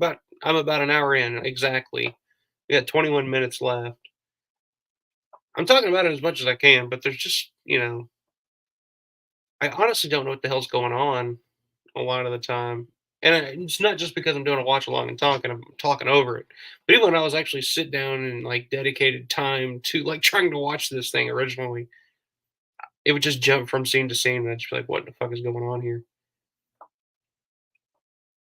Let's see. I noticed George and Booby Hatch beat him or burn him. Yeah, George Kasana. The janitor role is the worst. It really is. I mean, that's a very low bar to fucking reach.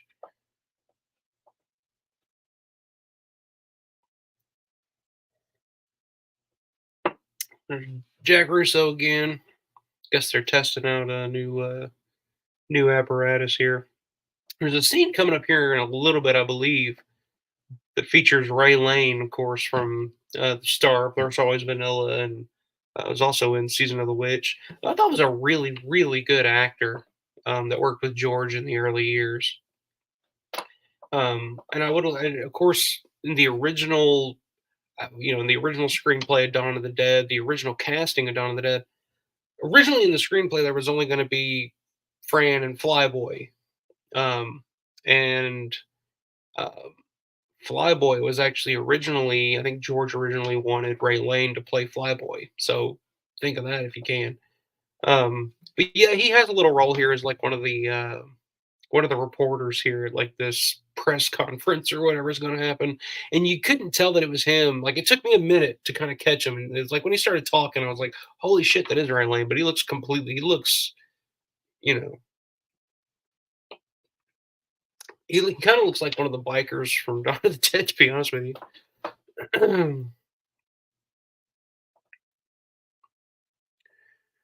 Let's see. Ray Lane's very talented. I agree, says Graveyard. Sin says, thanks for your upload. I saw it for the first time the other day. Man, it's bad. Russo trying to act. Yeah, I mean, you're welcome, I guess, is what I would say. I mean, I introduced you to a very bad film, I guess. I don't know if I should say you're welcome or what, but yeah, not the greatest, not the greatest film for sure. But I mean, if you're a Romero fan, and like I said, it's one of those things that you just got to check out. You got to watch some point. There's a few still on my list I got to check out, but there is some charm to this movie. I think somewhere. I don't know. Grande says thoughts on Season of the Witch. Wow, I could do an entire stream on Season of the Witch, and I'm sure I will at some point. But I guess in a nutshell, when I first saw Season of the Witch, I didn't like it at all. Um, uh, yeah, I guess I'd say I didn't like it at all because I was younger when I saw it. And the first time I watched it, it was on like one of the original VHS, like Vista video or which one was it? I got it up here. Nah, that's way down up there. It was the Vista release, and it was really dark, and it looks like shit. I mean, even the DVD of that Anchor Bay put out looked like shit. Like you really couldn't sit and actually watch the movie and judge it on its own merits and actually kind of see what it actually is until that Arrow release came out on Blu-ray. I mean, they did a really good job of restoring that sucker and really bringing it out. So when I first saw it, I didn't like it, but over the years, I feel like every time I watch it, I like it more and more and more. I see more and more in that film.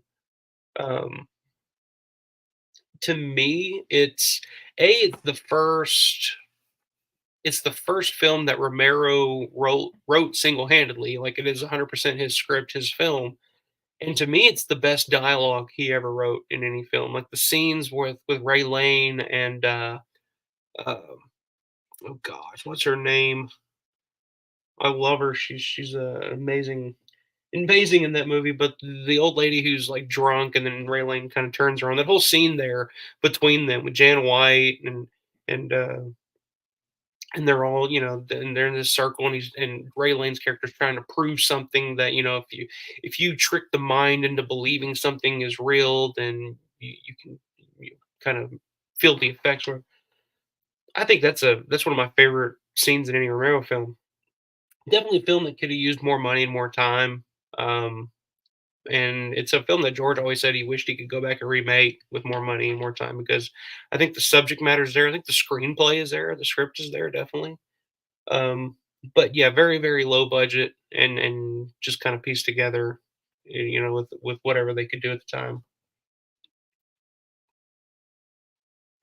But yeah, I agree with Cynthia. Season of the Witch took a while to grow on me. Not great Romero, but interesting. I agree with that. It's not great. It's not like one of the best films that Romero ever did, but definitely one that I've grown to appreciate more and more over time for sure. And like I said, every time I watch that movie, I like it more and more. And like I said, it really helped with that Arrow release where you can actually like sit and watch it without being distracted by how shitty it looked. You can actually watch it and appreciate it for what it is. Here's that fucking janitor again.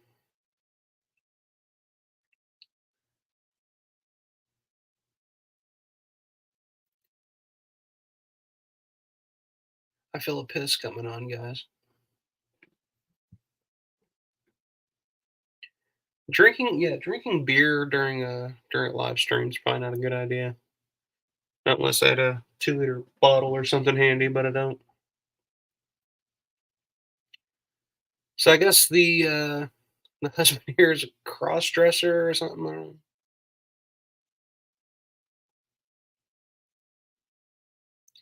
And John Russo mentioned another thing too in that commentary that I thought was kind of funny. His original intention, his original like what he wanted to do was kind of fill the town and fill all the settings with billboards and stuff like that to kind of create a world where like these sex toys and stuff have kind of are kind of as mainstream as Coca-Cola or whatever. He was dreaming big for this one, but yeah. Here's Russ Streiner, the rapist again. But unfortunately, it's a guy in a women's club. Once again, folks, this would never be made today. Just say that. Let's see. Synthetic need a movie branded piss chuck. Yeah, I really do. Cinephile Sanity says I need to see Season of the Witch again. Only saw a crappy rip of it before and can barely remember it.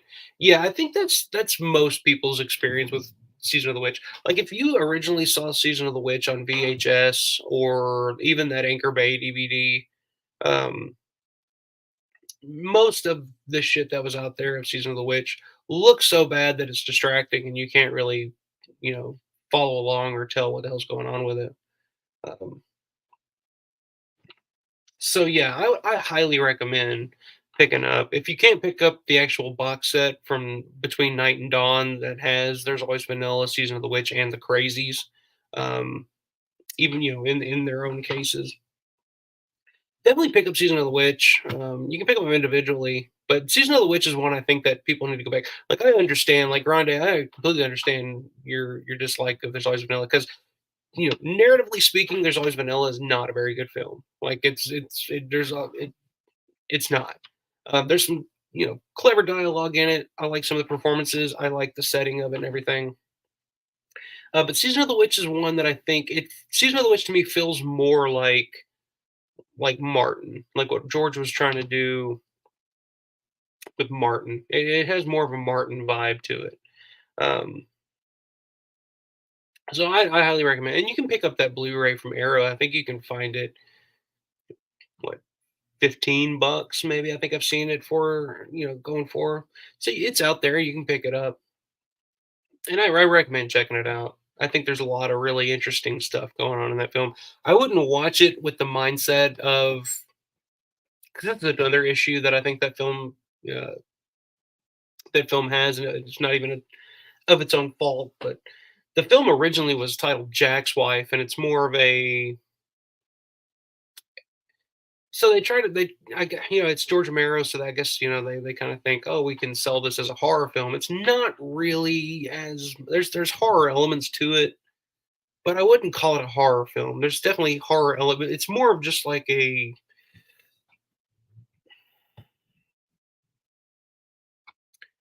I really don't know what I would call it. What do you guys think? It's not a horror film though. It's more it's definitely something different. Um, but don't go into it watching with the idea that it's a movie about witches.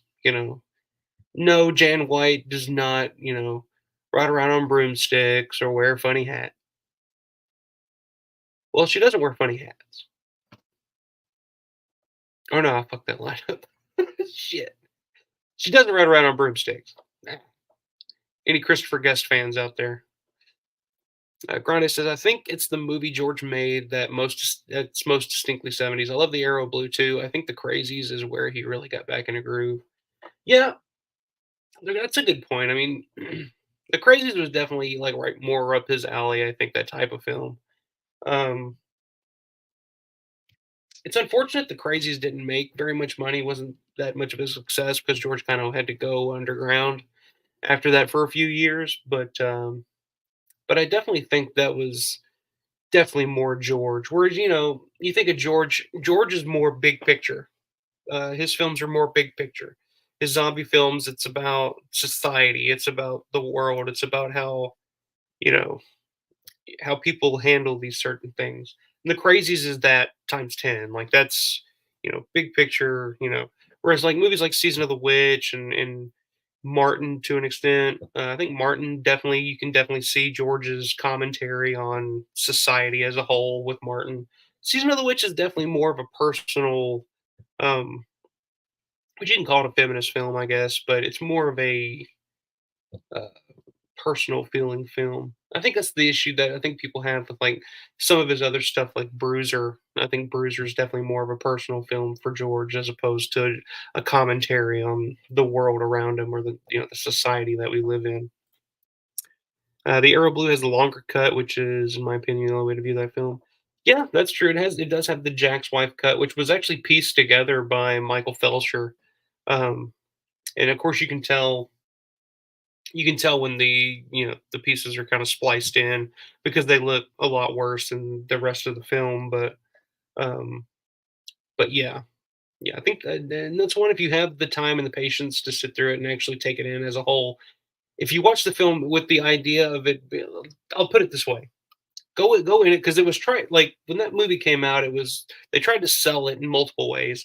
The original script was called Jack's Wife, which I think is the perfect title for it. It's what it should be. It's a movie about a woman who is basically known as Jack's wife, her husband Jack. Oh, that's Jack's wife. Yeah, that's a good title. Then it was attempted to be sold as Hungry Wives, which was supposed to trick people into thinking that it was something like the Booby Hatch, like a softcore porno or something like that, which is not. I mean, there's a little bit of nudity in it, and there's some stuff here and there, but it's not at all. But then when they put Season of the Witch on it, it just felt like they were trying to make it okay. This is a horror film, it's about witchcraft and witchery. And it's not. So go into it thinking if you don't watch the longer cut, just go into it with thinking that the title of it is Jack's Wife. I think it plays better that way because that's George's preferred title, I believe. Granny says watching Season of the Witch cut makes it so confusing because there's like key stuff. Yeah, that's 100% true. A lot of weird stuff got out of there. I think it's like feminist counterculture movement movie. Yeah, there's actually a quote from Penn Jillette, the famous magician with Penn and Teller, where Penn Jillette was like, "Season of the Witch is the most important feminist film in movie history," or something like that. I don't remember where I saw it, but I remember seeing it. I think it was on like a trailer. There was a movie that was supposed to come out years and years ago, a documentary on George's career, directed by some guy named Rusty Nails. And I think that's where I saw it. There were interviews with Penn Jillette, Quentin Tarantino, all kinds of weird ass people talking about George and his work. Unfortunately, the documentary never got made, never came out, so it didn't really work well. But I remember seeing that and thinking like, well, that's interesting take. Cinnabelle says I might try to get that Arrow video release. Yeah, definitely do it, man. I'd recommend it. It's definitely a good way to watch that movie properly and actually appreciate what the hell's going on. Follow along, really. Since says Season of the Witch is less horror than Midnight, but it's made much better, of course. Uh, Midnight's one that I need to watch. That's on my list. It's actually on YouTube, so I'm gonna watch it.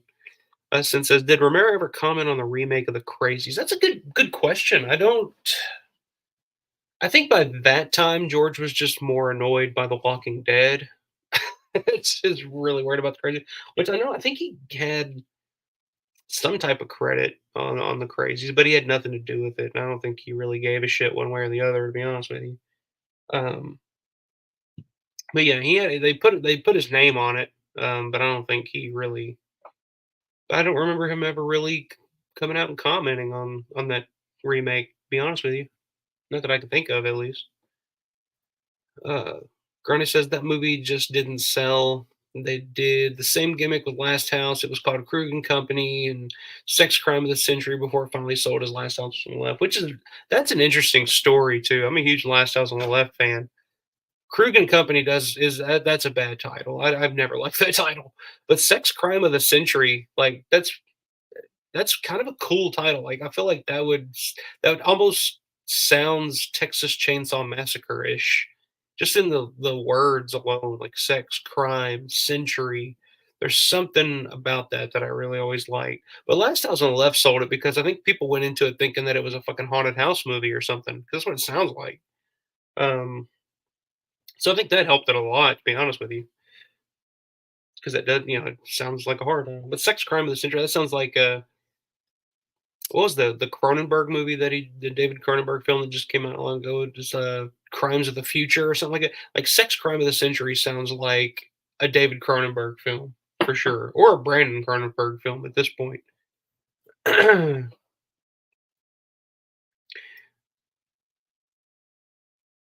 I'm lost in this movie, guys. I have no idea what the fuck's going on. Granted, says it's really off topic of the Booby Hatch. I apologize. Don't worry. It's totally fine. I'm listening to it, but I'm curious to hear two questions. Why do you think George hated Return of the Living Dead? And two, your thoughts on Return of the Living Dead. Okay. Why do I think George? I'll do. So my thoughts on Return. I really like Return of the Living Dead. I'm a big Return of the Living Dead fan. That was one that I grew up with. That's one I used to watch all the time back in the day. And that was one that was always like folklore locally because we lived in Kentucky, and then of course that supposedly took place in Louisville, Kentucky, and was sold as like a true story. So like for some reason, like all my uncles and stuff growing up were like, "Oh, is that the one that's a true story that supposedly happened in Louisville?" So I always had good memories of that. But I've always really loved Return of the Living Dead. It's one that I feel like I tried to watch here recently, and I didn't. I still liked it, but it wasn't like, to me, it's like one of the perfect Halloween films. Like, it's one of those movies that when you think of horror or you think of Halloween, um, it's perfect. Like the music, the over the top, colorful characters, the zombies, the gore. I think it's a perfect Halloween movie. But I remember watching it here recently, and I kind of got through. Like, I got halfway through it, and I was just thinking, like, man, like I don't know, maybe it's just me getting older or the times. I'm not sure, but yeah, I don't know. I've always really liked it. I really like Return of the Living Dead. Why George never liked Return of the Living Dead? I think it was because they. I just completely speculating. I mean, he always used to refer to it as a spoof of his films, so he never really took it too seriously. But I think George just was. George always seemed to have an issue with people using zombies. Um, because in a way, he did kind of create that genre. Um, whereas, like zombies, like his flesh eating zombies or whatever, like kind of became like a universal, not a universal monster, but a universal type of monster, like like a vampire or werewolf or zombie. Now, zombies always existed, and he's admitted that. But like those types of zombies, flesh eating ghouls that have returned from the dead, that's a George Romero slash John Russo invention. So I think Romero always had an issue with other films kind of ripping that off. Um, and I know at some point it happens, it happens in many different facets of, not just, film, but music, anything like that. But at some point you create this monster and it becomes bigger than you. I don't think George ever really accepted that unless it was something that he felt like paid like homage to him in some way, like Shaun of the Dead or something like that. Um, I really don't know. This is just all completely speculation on my part, but I felt like George felt like that genre was his. But whether it was or wasn't, like I said, at some point I think it just got so big that it just kind of became bigger than him. Whereas I'm sure Bram Stoker or whoever the first vampire story. I'm sure Bram Stoker saw movies years later and was just like, "Oh, they're ripping me off." Like if Bram Stoker was alive in 1987 and saw the Lost Boys, he'd say, "This is a fucking rip off. I don't like this." So that's the end of the movie. Completely missed the scene with Ray Lane, but I really didn't miss much, guys. But let me see these credits here. See if any other. names pop up. But yeah, that's just completely speculation on my end. I really like Return of the Living Dead. Always have. It's one of my all-time favorites. But yeah.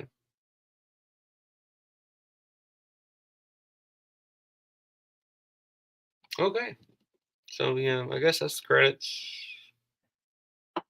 So that's it. That's the Booby Hatch, 1976, directed by Rudy Ricci and John Russo. Let me get out of here. So yeah, like I said, descriptions in the box down here, or the link is in the description in the box down here below me. If you haven't checked it out, you're more than welcome to. You're not missing much. Yeah, as Sin says, you're not missing much, but that's just bad. Yeah, it's pretty fucking bad. Sin then it says Cabin Fever basically ripped off the Crazies among other things. Man, it's been so long since I remember not liking Cabin Fever at all when I first watched it, but it's been so long since I've seen that movie that I don't remember much of anything about it. Um, what else?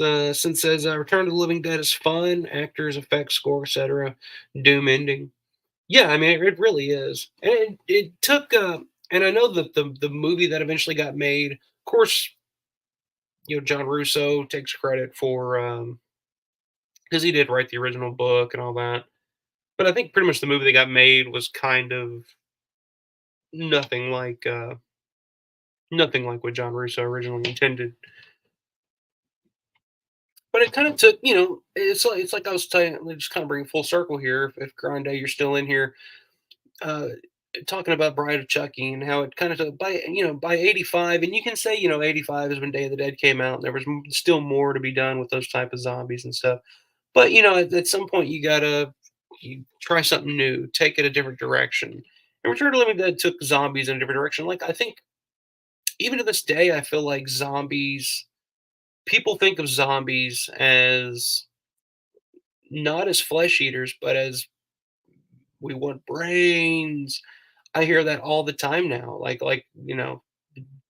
To most people, zombies eat brains, and that's because of Return of the Living Dead. I think it's important for films and genres to kind of to evolve and change. And Return of the Living Dead, to me, kind of did that in the same way that Bride of Chucky did. I know you're not a Bride of Chucky fan, but it took something that was ridiculous on its face and had been done to death. Like I said, the slasher genre had been done to death. The original Child's Play works because it's not just a typical slasher by the numbers. Whereas part two, part three were just kind of that, and they were getting a little stale, less and less successful there. So Bride of Chucky, I mean, is something completely different. I think to me that's what Return of the Living Dead is. Like Night of the Living Dead was such a cultural phenomenon at the time. Like it just changed horror forever. That by 84, 85, a lot of people were thinking, well, what else can we do with zombies at this point? I mean, we'd already had Michael Jackson's Thriller was already a thing. Reanimator was a new take on the zombie thing. So I think Return of the Living Dead was just kind of that next step into it. And I think that's why Day of the Dead um, didn't catch on at the time, which it would years later down the road. People would appreciate Day of the Dead far more. Um, but I think at the time people were just ready for something different, ready for something new. And I think you can say the same thing about 20 Days Later. That took the zombie genre farther. 20 Days Later is not a typical zombie movie. It's not about the dead coming back to life and eating people. But the way that that story's told, the way that that film is made is 100% in the vein of George Romero and owes everything to Romero. So to me, it is the first modern zombie film, which of course would spawn Shaun of the Dead, Dawn of the Dead remake, and everything that followed, even the Walking Dead. I think in terms of tone and just what zombies became into the 2000s, 28 Days Later was the first. So the evolution of zombies can be traced Night of the Living Dead, Dawn of the Dead to an extent, even though it was a continuation of Night, to Return of the Living Dead, where zombies are now running and eating brains and talking and all this other shit. To where in 28 Days Later, it's a completely different thing. The zombies are like psychotic and fucking howling like velociraptors, which is what any zombie movie made today for some reason, even in George's films, they fucking howl like fucking dinosaurs. Why? Like they all sound like that's one thing that I never understood is the pterodactyl sounding zombies, where they're all just like "Rah!" Why? Like I don't understand. Whatever happened to in Dawn of the Dead? It's just like it's like yeah, I don't know. I never understood. Maybe it's scarier to the people. I don't know, but Brad Dourif is a good voice actor too. Absolutely. I mean, that's Brad Dourif is a great actor. Period. Voice, picture, whatever you want to put. He's fantastic. But yeah, that just kind of opened up a little can of worms, didn't it? Just talking about Return of the Living Dead. I don't know. I've always been a fan. I've always really liked Return of the Living Dead. But yeah, like I said, to George, I feel like zombies were, the zombie genre was his baby. And he always used, his famous quote of like, I used to be the only one making these things, and now everybody's, playing in my sandbox type of, um, I don't know. That's just the way he felt, wrong or right. But, but yeah, I appreciate everybody if you were watching along, checking out the Booby Hatch. Glad you got to check it out for the first time since. I think everybody should watch it. If you're a fan of George, if you're a fan of, Latent Image, Pittsburgh films, check it out. I mean, it's like I said, it's fun to see Dave Emge in a different role. It's fun to see, Russ Streiner and John Russo and Rudy Ricci and those guys. So it's just a piece of Pittsburgh film history, I think, and I think it's interesting, uh, especially for that time period.